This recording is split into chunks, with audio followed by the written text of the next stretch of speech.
Pambansang pulisya, puspusan ang mga hakbang para mapigilan ang paglaganap ng child pornography sa bansa. Si Rod Lagusad sa detalye. Tuloy-tuloy ang pagtugon ng Anti-Cybercrime Group ng Philippine National Police sa mga nagre-reklamo at nagre-request na ipa-take down ng mga online child pornography content.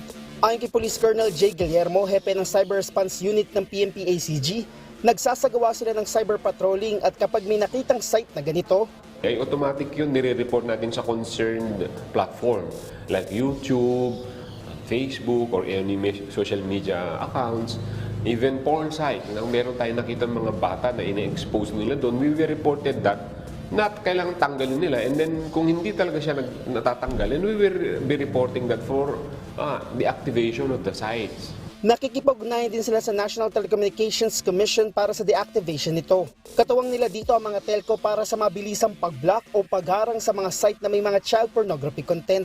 Sa ilalim kasi ng Republic Act 9775 o ang Anti-Child Pornography Act of 2009, mandato ng mga telco na pigilan na maging daan ng kanilang portals para sa pang-aabuso sa mga bata.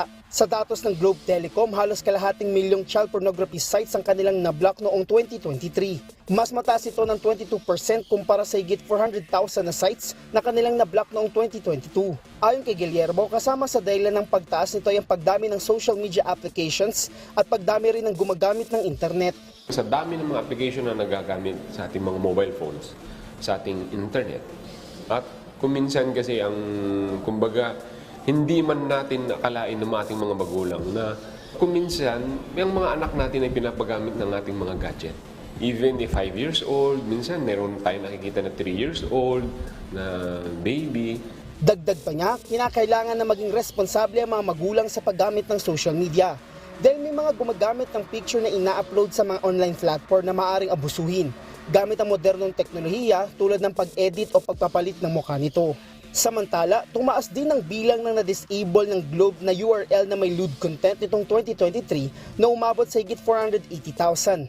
Pagdating naman sa block domain sa naturang telco, higit 3,000 naman ang kanilang na-block noong nakaraang taon. Ayon sa Globe, naniniwala sila na higit sa pagharang sa mga ganitong content, mahalaga ang pagiging mapagbantay at kamalayan sa ganitong masamang gawain para maprotekta ng mga vulnerable sector laban sa dalang panganib ng mga ganitong content sa cyberspace. Rod Lagusad, para sa Morning Show ng Bayan, Rise and Shine Pilipinas.